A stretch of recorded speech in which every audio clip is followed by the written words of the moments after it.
자, 여러분, 이번 시간은 기업 업무 추진비 관련된 세무 조정 방법에 대해서 볼 거예요. 자, 뭐, 앞에서도 계속 언급했지만, 기업 업무 추진비는 어떤 우리가 뭐 투자를 하거나 그런 개념이 아니고 소비성 지출이다 보니까 이런 소비성 지출을 과도하게 지출하는 걸 좀 억제하고 투명성 확보를 위해서 일정 한도까지만 기업 업무 추진비를 인정하고 있어요, 송금으로. 자, 그러면 이제 어떻게 우리가 세무 조정을 하냐면 우선 만약에 증빙이 누락됐다 그러면 이거는 뭐 한도 검사는 할 필요 없이 그냥 바로 즉시 송금불사님 그리고 이에 대한 책임은 대표자 상여로 이렇게요. 자, 그러면 이제 증빙 누락한 게 아니라 만약에 이제 증빙을 수취했어요. 수취했는데 3만 원 초과되는 건인데 법정 정규 증빙을 받지 않고 영수증을 받았다. 그럼 이것도 그냥 송금불산입 해버리는 거예요. 근데 이거는 특정 누군가 가져간 건 아니니까 추가적인 책임을 묻지 않고 그냥 기타 사유출로 소득 처분하는 거예요. 이해되죠? 자, 근데 만약에 여러분 이게 3만 원 초과된 게 아니라 3만 원 이하예요. 영수증 받았어요. 그럼 어떻게 할 거냐? 또는 법정 증명 서류를 다 받았어요, 여러분. 3만 원 초과인데 다 받았어. 그러면 이때는 한도 범위까지만 송금으로 인정을 하고 한도를 초과한 금액은 송금불산입한다. 근데 이건 특정 누군가 가져간 게 아니라 국가가 정책적으로 이런 과도한 지출을 억제하기 위한 거니까 이건 기타 사유 유출로 한다 이런 얘기예요. 다만 요 3만 원 기준 여러분 주의할 거는 경조사비의 경우는 20만 원 기준으로 해요.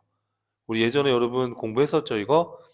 그래서 자, 3만 원 경조사비는 20만 원 기준으로 해서 자, 그러면 결국에는 3만 원 초과되는 기업 업무 추진비 지출은 법정 증명 서류, 뭐 생계환서나 신용카드나 현금영수증 등과 같은 법정 증명 서류를 받아야 되는구나. 근데 그걸 받았다 하더라도 한도 내에서만 송금 인정되는구나. 그걸 이해를 해야 돼요, 여러분. 자, 근데 이 법정 증명 서류를 받기 어려운 경우들이 있죠. 그런 경우에는 한도 적용을 할 수 있게끔 해주겠대요. 그래서 여기 동그라미 3번 여기 안에 집어넣어서 한도 내에선 인정해주겠대요. 여기에 해당되는 것들은. 이런 법정 증빙이 을 받지 않았다 하더라도 어떤 거냐 보니까 자, 이 기업 업무 추진비가 지출된 장소에서 현금 외에 다른 지급 수단이 없어서 이 적격 증빙, 즉 법정 증빙을 구비하기 어렵다는 거예요. 대표적인 게 해외 특수 지역. 일단 해외 뭐 출장을 갔어요. 근데 거기서는 뭐 이런 카드나 이런 게 사용이 안 되고 현금 거래만 해야 되고 그러니까 이거 뭐 이 적격 증빙을 정규 증빙을 받을 수 없는 사항이라는 거예요. 그럼 이런 거는 그런 걸 입증하면 인정해 주겠다는 거예요. 어쩔 수 없는 거니까. 그 농어민으로부터 직접 재화를 공급받았다. 그리고 금융회사를 통해 은행에서 이렇게 돈을 송금해 줬다 이거예요. 그러면 경비등 송금명세서 여러분 우리 배웠었죠? 요거 제출하면 가산세도 매기지 않고 이것도 법정 증빙을 받지 않았지만 요 한도 범위 내에서는 송금으로 인정해 주겠다. 뭐 그런 얘기예요. 이렇게 한도 범위 내에서는 이렇게 영수증 받았다 하더라도 한도 범위 내에서는 법정 증빙 수취하지 않았다 하더라도 한도 내에서는 송금으로 인정해 주겠다 그런 얘기예요. 여기 요 지금 네 가지에 대해서 자, 그다음에 또 정당한 사유 없이 업무와 관련하여 약정에 의해 포기한 채권. 자, 내가 받을 채권이 있는데 정당한 사유 없이 업무와 관련해서 어, 약정에 따라 포기를 했다.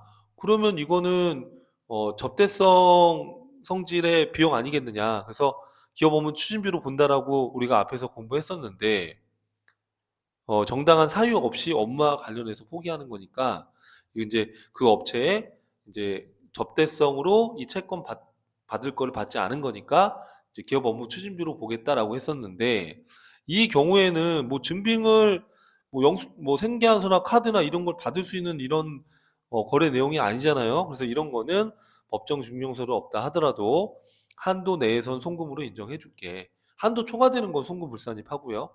이해되죠, 여러분? 자, 그다음에 법인이 직접 생산한 이런 제품이나 또는 판매하려고 갖고 있는 이런 상품이나 이런 거를 법인이 직접 생산한 제품을 이런 법인이 직접 생산한 제품을 접대 목적으로 제공했다. 이거는 이제 구입해서 접대한 게 아니니까 이때는 뭐 생계환수나 이런 걸 받을 수 있는 상황이 아니잖아요. 내부에서 만든 물건을 거래처에 이렇게 선물로 줬다 그러면 이런 경우에도 어, 법정 증명 서류가 없다 하더라도 한도 내에서는 송금으로 인정해 주겠다. 요 부분으로 봐주겠다. 뭐 그런 의미예요. 이해되죠, 여러분? 자, 이렇게 해서 자, 그러면 지금 계속 하는 얘기가 이 기업 업무 추진비는 무제한으로 해주는 게 아니라 한도 내에서만 송금으로 인정하겠다 이런 얘기잖아요, 지금. 그럼 한도를 대체 얼마까지 해줄 거냐 이거예요. 이 한도도 복잡해요, 보면. 자, 천천히 봐요. 한도가 네 가지가 있어요. 반가로 1번부터 반가로 4번까지. 이 네 가지를 다 더한 걸 한도로 하겠대요. 그럼 첫 번째는 이제 기초금액이라고 해서 기본적으로 1년에 1200만 원 해주겠대요. 한 달에 100만 원씩. 우습죠, 여러분? 기업이 영업을 하는데 여러분 기업 업무 추진비를 한 달에 100만 원밖에 안 쓴다? 그게 쉽지가 않아요. 그죠? 그러니까 정말 이게 금액이 낮죠. 근데 다만 우리나라는 중소기업을 지원을 많이 해줘요. 세법에서도. 그래서 중소기업에 해당이 되면 3,600까지 1년에. 이해돼요, 여러분? 근데 만약에 7월 1일 날 올해 개업했다 그러면 6개월만 사업했으니까 이렇게 1년 사업을 다 안 했다 그러면 그 사업한 월수만큼만, 만약에 7월 1일 날 개업한 기업이다 그러면 이게 지금 1년에 1,600이 1년에 1,200이고 1년에 3,600이니까 그 해당 사업연도 월수만큼만 해주겠다 이런 얘기예요. 이해되죠? 예를 들어서 뭐 중소기업이다 그러면 한 달에 300만 원 해주는 거 아닙니까? 그죠? 3,600이니까 1년에. 그러면 이번에 뭐 6월 1일, 뭐 7월 1일 날 개업했다 그러면 올해 사업연도는 6개월이니까 300만 원씩 해서 1,800만 원만 해주겠다 이 얘기예요. 3,600인데 6개월만 했으면 12분의 6 이렇게. 이해되죠? 무슨 말인지? 그래서 그렇게 해서 이제 접대비에 한도를 해주는 게 기초금액이고, 자, 수익금액 기준은 뭐냐면 기초금액만 있으면, 자, 여러분 봐요. 삼성전자처럼 큰 기업들은 기업 업무 추진비가 더 많이 나갈 텐데 1년에 3,600만 원만 인정해 준다고 그러면 황당할 노릇이죠. 그렇잖아요? 그래서 매출액 기준이에요. 쉽게 말하면 수익금액 기준. 자, 그래서 그러니까 일반 수익금액이라는 건 이제 특수관계자한테 매출한 게 아니라 그냥 일반적인 매출액의 적용률. 요거는 이제 그 수익금액 규모에 따라서 뭐 0.3%, 0.2% 이렇게 해서 요 밑에 나와 있는데 이런 것까지 외울 수는 없어요. 그래서 하여튼 수익금액, 일반 수익금액에 그 적용률을 곱해서 하는 건데, 특수관계자한테 매출한 게 있다 그러면 이때는 적용률을 하되 10%만. 예. 특수관계자니까 얼마든지 또 조작을 할 수가 있잖아요. 이 한도를 늘리려고. 그래서 10%만. 적용률의 10%만 해주겠다. 이게 이제 수익금액 기준이에요.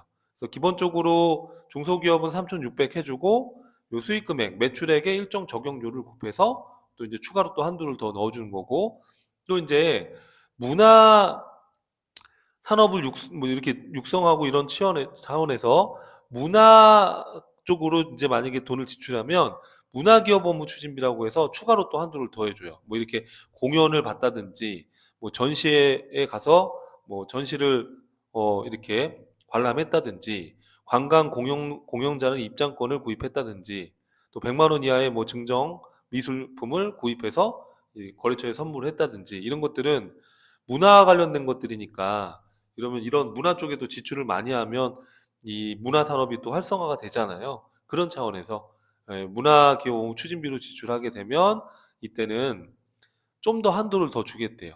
그럼 어떻게 하겠대요, 여러분? 요 아까 1번 기초금액하고 반가로 2번 수익금액 기준 요거 더한 거에 20%인데, 한도 축소법인이라는 게 뭐냐면은 지배주주 및 그 특수관계자의 지분이 50% 초과하는 등의 법인이다 이렇게 돼 있는데, 그러니까 이렇게 우리 일반 이런 주식회사 개념보다도 이 개인 기업 같은 이런 법인들도 있잖아요. 이렇게 특정 주주가 지분을 많이 갖고 있는 거. 그래서 거의 뭐 법인으로 형식으로 돼 있지만 막 개인 사업자 좀 자기 마음대로 하고 막 그런 형태도 있거든요. 그런 법인들은 이제 한도 축소 법인이라고 해서 이제 한도를 많이 혜택을 좀 줄여주는 거예요, 이렇게. 이게 뒤에 가면 이제 업무용 승용차 관련 비용에서도 또 나와요. 이 한도 축소 법인이. 하여튼간 여기 한도 축소 법인에 해당이 되면 그때는 이제 여기 20%를 해주는 게 아니라 20%한 거에 50%만 이렇게. 반만 해주는 거예요. 쉽게 말하면. 한도를, 혜택을 좀 줄여주는 거예요. 이렇게. 이런 법인들은. 자, 그렇게 이해를 하고, 자, 그러면은 이제 기초금액에다가 수익금액 기준 여기 더하고 또 문화접대비로, 문화기업업무 추진비로 이렇게 지출한 거는 또 추가 한도를 더 주는 거고, 또 요번에 추가된 게, 근래에 추가된 게 뭐냐면 전통시장 활성화 때문에 전통시장에서 지출을 많이 했다 그러면 추가로 또 한도를 더 늘려주겠대요. 그래서 전통시장에서 지출한 기업업무 추진비가 있다. 우리 시장, 재래시장 같은 데 가서 막 이렇게 소비를 했다 그러면 한도를 더 늘려주겠대요. 어떻게 늘려주겠대요? 자, 여기 지금 방가로 1번하고 방가로 2번, 요 기초금액과 수익금액 기준 더한 거에 10%. 그죠? 똑같네요. 그죠? 10%. 아, 문화 추진비는 20%고 얘는 전통시장은 10%. 조금 작죠? 근데 한도 축소법인이다 그러면은 요 50%니까 반만 적용해 주는 거죠. 한도 축소니까 혜택을 줄이는 거예요. 반으로. 이렇게. 그래서 한도 축소법인은 똑같아요. 아까 얘기한 대로 지배주주 및 그 특수관계자의 지분이 50% 초과하는 등의 이런 특정 요건을 충족하는 법인이라면 한도 축소법인으로 봐서 요 한도 금액을 팍 줄이는 거예요. 반으로. 자, 그래서 여러분 이렇게 한도식이 복잡한데 여러분 이거를 암기 못해요, 여러분. 그래서 프로그램이 다 한도 계산을 하는데 우리는 이제 이렇게 한도가 이런 구조로 되어 있다 정도 그냥 인지하면 되는 거지. 이걸 어떻게 외워요, 여러분? 그죠? 그래서 기초금액 기준, 수익금액 기준, 또 문화기업 업무 추진비, 전통시장 기업 업무 추진비. 그래서 문화접대비나 이런 전통시장에서 소비를 많이 하면 이게 추가 한도를 더 주고 있구나. 그 정도. 다만 이제 기초 금액 정도는 기억을 해도 괜찮겠죠. 이거는 1200인데 중소기업은 1년에 3600이다. 이거 1년 기준이다. 이 정도는 여러분 또 기억할 수 있으니까 이렇게 해서 한도를 두고 있다라는 거 정도 보시고 이걸 뭐 다 외울 필요는 없다고 그랬습니다. 분명히 외우지 않아도 돼요. 여러분 프로그램이 이게 다 계산을 해주기 때문에 이거 외우지 않아도 합격합니다. 걱정하지 마시고 이렇게 되어 있다 정도 보시고 자, 그 다음에 그러면 이제 우리가 요 한도 계산을 할 때 수익금액 기준이 있었잖아요. 그러면 대체 그 수익금액이라는 거는 기업 회계상의 수익금액을 말하는 거냐? 아니면은 법인세법상의 수익금액을 기준으로 이 적용률을 이렇게 적용해 주는 거냐? 지금 이 얘기예요. 그래서 여러분 수익금액은 기업 회계 기준에 따라 계산한 매출액이에요. 그래서 우리 총 매출액에서 매출한인 및 내누리 매출한은 뺀 거, 순매출액을 의미하는 거예요. 자, 그래서 여기 지금 우리 기업 업무 추진비 한도 적용할 때 여기 아까 수익금액 기준이 있었잖아요. 요 매출액의 적용률을 곱해서 이제 한도를 또 계산하는데 이때 기업 업무 추진비 한도 적용하는 이 수익금액은 포함하는 게 있고 포함 안 하는 게 있는데 포함하는 거는 기업 회계상의 매출액, 또 반제품이나 부산물, 작업해물 이런 매출도 다 이 기업 업무 추진비 수익금액 한도 적용할 때 수익금액에 포함이 되는 겁니다. 뭐 중단 사업 매출액이 있어도 이것도 다 포함되는 거고 수익금액에 포함되지 않는 거는 영업의 수익은 수익금액이 아니니까 당연히 포함하면 안 되고 또 부당한 거래를 통해서 입금 산입된 게 있다 그러면 이거는 수익금액에 포함하지 않겠다. 여러분 수익금액을 포함해주면 줄수록 한도가 커지잖아요. 기업 업무 추진비 인정받을 수 있는 한도가. 그러니까 이렇게 부당한 거래한 것까지 수익금액에 포함하진 않겠다. 그리고 임대보증금에 대한 간주입금 이거는 임대보증금에 대해서 우리가 간주임대료 보증금에 대한 이자를 간주임대료로 보는 건데 이건 실제 임대료가 아니니까 이거를 이 기업의 수익금액에 포함해서 접대비 한도를 적용할 수는 없잖아요. 그런 얘기예요. 기업 업무 추진비 한도 계산 시 특정 수익 금액이 뭐냐라고 했을 때 특수관계자와의 거래에서 발생한 수익 금액을 말해요. 그럼 이제 특정 이런 수익 금액 말고 나머지는 이제 일반 수익 금액이 되는 거예요. 자, 그럼 여러분 여기 보니까 결론적으로 우리가 한도 적용하는 요 수익 금액의 기준은 기업회계상 수익 금액이라고 했으니까 손익계산서에 있는 그 매출액만을 말하는 거냐? 그 얘기가 아니에요. 자, 예를 들어서 우리 회계상의 매출액에 예를 들어서 뭐 매출이 누락된 게 있다. 그럼 우리가 수익금액 조정명세서 이전 강의에서 배웠잖아요. 거기서 조정을 해서 나오잖아요. 그러면 그게 만약에 회계상에 들어가야 될 건데 안 들어간 걸 수도 있잖아요. 그래서 우리가 꼭 손익계산서의 그 매출만을 말하는 건 아니에요. 이게 헷갈리면 안 됩니다.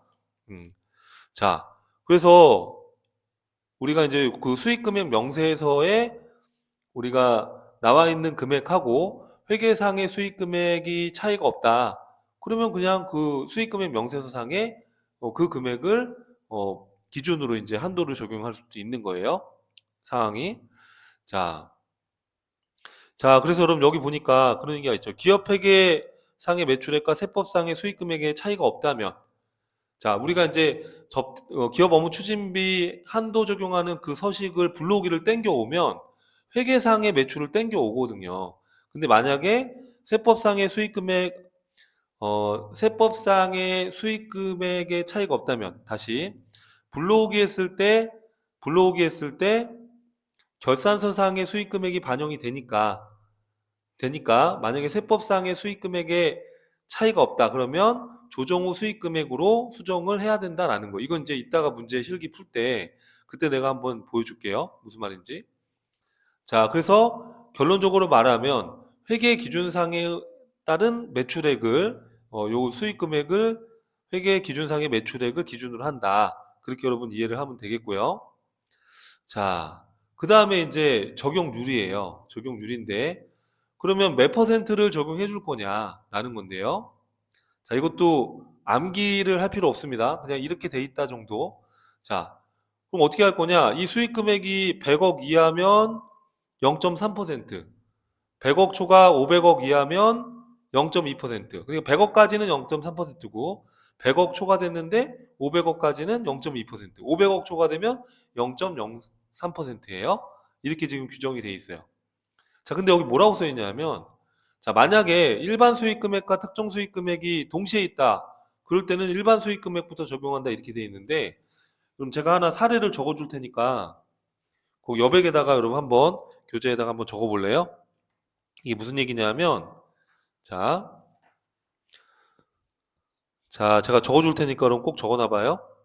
자, 여러분 제가 지금, 여러분 잠깐 멈춰 놓고 시간이 오래 걸리니까 이렇게 적어 놨는데, 요 사례를 하나 여러분, 노트 여백이나 이렇게 교재 여백이나 노트에 한번 적어보세요. 자, 예를 들면 이 얘기예요, 지금.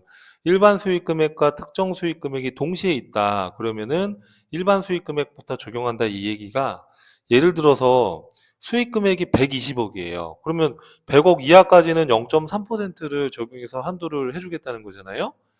그런데 이 특정 수익 금액이라는 건 특수관계자와의 매출을 말하는데 이때 만약 여러분이 120억 중에 90억만 일반 수익 금액이고 30억은 특수관계자와의 매출이에요.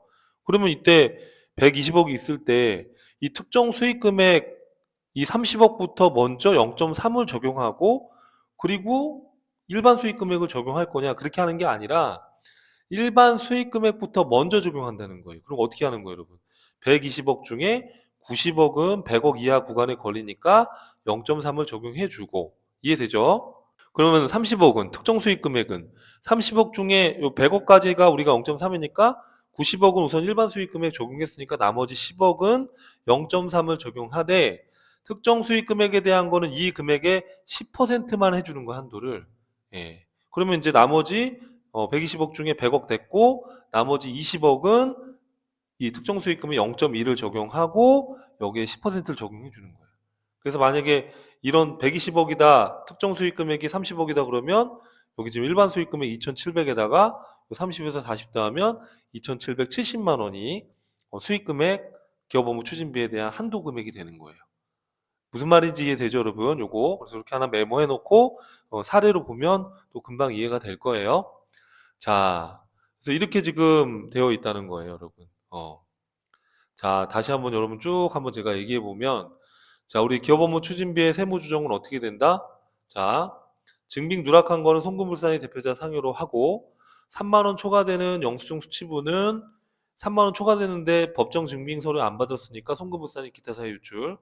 그러면 3만 원 이하의 어떤 영수증 수취분과 3만 원 초과했는데 법정 증빙 받은 거는 한도 내의 금액에서만 송금 인정한다. 그렇게 이해하고 한도 초과된 건 송금불산이 기타 사유 유출 이렇게 하고 이 3만 원인데 경조사비는 20만 원 기준이다. 이렇게 이해하면 되고요. 그 다음에 여기 지금 법정 증명서를 수취할 수 없는 이런 어쩔 수 없는 사유는 한도 내 금액에서 송금 인정하겠다 그런 얘기였죠. 그럼 한도가 얼만데? 라는 건데 기초금액, 수익금액 기준, 문화기업 업무추진비, 전통시장 기업 업무추진비 이렇게 네 가지로 구분되어 있다. 그래서 수익금액 기준 같은 경우에는 우리가 기업 회계상의 그 매출액을 기준으로 이렇게 유를 곱해서 적용해 주는데 특수관계인에 대한 그 수익금액이 있으면 그거는 요 10%만 해주겠다. 그 정도 의미 정도는 우리가 짚고 넘어갈 수는 있죠. 다 이거를 뭐 지역 뭐 구석에 있는 내용까지 다 외울 수는 없지만 이런 큰 틀을 여러분 기억해 보고요. 자, 그 다음에 이제 나오는 게 자산 계상 기업 업무 추진비가 있을 때 이거 어떻게 할 거냐? 회사 계상 기업 업무 추진비와 자산으로 계상되어 있는 기업 업무 추진비를 합한 금액으로 시부인 계산이라는 게 자, 기업 업무 추진비 한도하고 회사가 계상한 기업 업무 추진비랑 비교해서 한도 내의 금액이면 시인하는 거고 인정하는 거고 한도 초과된 건 부인하는 거고 이런 거를 시부인 계산이다 이렇게 부르는 거예요. 용어를. 그래서 이렇게 시부인 계산한다라는 거예요. 그래서 한도 초과된 금액은 송금물산이 기타 사유 유출로 처분한다라는 거예요. 근데 만약에 그냥 판매 비하 관리비에 이렇게 기업 업무 추진비 이렇게만 되어 있으면 문제가 없는데 이게 특정 자산의 원가에 들어가 있다 그러면은 그때는 또 어떻게 할 거냐 이 얘기인데 그때는 비용, 건설 중인 자산, 유무형 자산 순으로 부인을 한대요. 자, 이렇게 보면 무슨 말인지 하나도 와닿지가 않죠? 그래서 제가 사례를 이렇게 한번 만들어 봤는데 이렇게 한번 봐봐요. 자, 회사가 비용으로 계상한 기업 업무 추진비가 100원이에요. 그런데 유형자산 취득원가에 들어간 기업 업무 추진비가 50원이에요. 그 어찌됐든 간에 회사가 지금 잡은 기업 업무 추진비는 150원인데 한도가 120원이었을 때 그럼 이때 뭐부터 먼저 이 한도 범위 내에 인정을 뭐부터 할 거냐 이거예요. 비용부터 할 거냐, 자산에 들어가 있는 것부터 할 거냐. 지금 이 얘기예요. 그래서 이때는 순서를 비용, 건설 중인 자산, 유무형 자산 순으로 하겠다 이 얘기예요. 자, 그러면 이 사례로 봐요. 자, 회사는 기업 업무 추진비 비용 처리한 게 100원이고, 자, 유형 자산으로 지금 집어넣은 게 50원이에요. 이해했죠? 자, 근데 지금 한도가 인정되는 게 120원이잖아요. 그럼 이때 어떻게 하겠다? 우선 120원 중에 이 기업 업무 추진비 100원부터 먼저 인정해주고 그리고 건설 중인 자산은 없으니까 그럼 그리고 나서 유형 자산 얼마까지? 얘는 50원 기록했지만 그렇죠. 120원이니까 그렇죠. 20원까지만 이렇게. 그럼 나머지 30원 초과된 건 사유유출로 보겠다 이 뜻이에요. 이해돼요? 그러니까 자산의 원가로 들어가 있는 기업 업무 추진비가 있다 그러면은 요 순서대로 비용, 건설 중인 유무형 자산 이렇게 비용, 건설 중인 유무형 자산 이렇게 해서 여러분 기억을 해봐요. 근데 이렇게까지 어렵게 나오지는 않을 건데 그래도 알고는 있어야 됩니다. 이때는 요 한도 금액을 우리가 어떤 거부터 요 비용부터 기업 업무 비용 처리한 거부터 그리고 건설 중인 자산 그리고 유무형 자산 그리고 초과된 건 사유 유출 이렇게. 자, 그럼 비교해봐요. 어떻게 하면 돼요, 여러분? 자, 자산 50 했는데 자산이 20이에요. 인정되는 게. 그럼 송금, 산입 30만큼, 마이너스 유보 발생. 자, 근데 여러분 이 송금 산입 30을 했는데 송금이 아니라 잉여금을 인출해 갔네? 그래서 송금 불산입 30만큼, 기타 사유 유출 한도 초과된 거니까. 특정 누가 가져간 건 아니니까. 이렇게 해서 세무조정 해주는 거예요. 이해되죠, 여러분? 자, 그럼 이제 여러분 이렇게 조정하게 되면 이 이후에 발생되는 것까지 했는데 이것까지는 제가 좀 너무 오버한 건데 한번 여러분 그냥 연습 삼아서 한번 봐봐요. 그럼 이렇게 했어요, 만약에. 이렇게 한 상태에서 그럼 그 이후의 세무 조정이 어떻게 되냐? 즉 기업 업무 추진비 이제 시부인 계산할 때 이렇게 이 자산 계상된 게 있어서 그와 관련된 유보분이 있다 그러면은 이렇게 추인되는 걸 보여주려고 제가 해놓은 거예요. 자, 그럼 한번 봐요, 이제. 이거 부담 느끼지 말고 그냥 편하게 봐봐요. 자, 그러면 지금 장부의 유형자산은 50원에 취득했잖아요. 그죠? 그래서 5년간 정액법으로 10원씩 5년간 하기로 했대요. 근데 우리 세법에서는 이 감가상각 한도가 4원이래요. 자, 그럼 회사가 감가상각비 유형자산 이렇게 감가상각 했는데 우리 세법은 4원만 인정돼요. 그럼 어떻게 돼요? 송금, 불산입 6원만큼 이 30원 중에 유보가 추인되는 거예요. 이렇게. 이해되죠? 자, 근데 여러분 이걸 처분했대요. 70원에. 그럼 어떻게 해? 자, 현금 70원 받았고 유형자산은 50원 있었는데 10원 상각했으니까 40원 없어지고 30원이 뭐예요? 유형자산 처분 2. 법인세법은 자, 70원 받았는데 자, 법인세법상의 유형자산의 취득원가 20원이니까 4원 줄이면 16원이 없어지는 거고 그럼 나머지 54원이 유형자산 처분 이익이니까 회사가 계상한 수익은 30원 법인세법상 입금은 54원 어떻게 하면 돼? 입금 산입 또는 송금불산입 그래서 차이 나는 금액 얼마? 24원만큼 유보 감수로 해서 요 30원을 추인해 주는 거예요. 그럼 결국에는 이 30원이 감가상각이나 처분을 통해서 어떻게 되는 거다? 그렇죠. 추인되는 거다. 이렇게. 이해돼요, 여러분들? 그래서 요것도 한번 연습해 보라고 제가 이렇게 한번 만들어 본 겁니다. 이해되죠, 여러분들? 자, 그래서 여러분 기업업무 추진비 관련해서 우리가 이론적인 지식을 쌓았습니다. 그럼 이걸 갖고서 우리 다음 교시에서 실습을 한번 적용해 보면 또 재밌게 할 수 있을 거예요. 자, 수고하셨고요. 다음 강의에서 뵙겠습니다.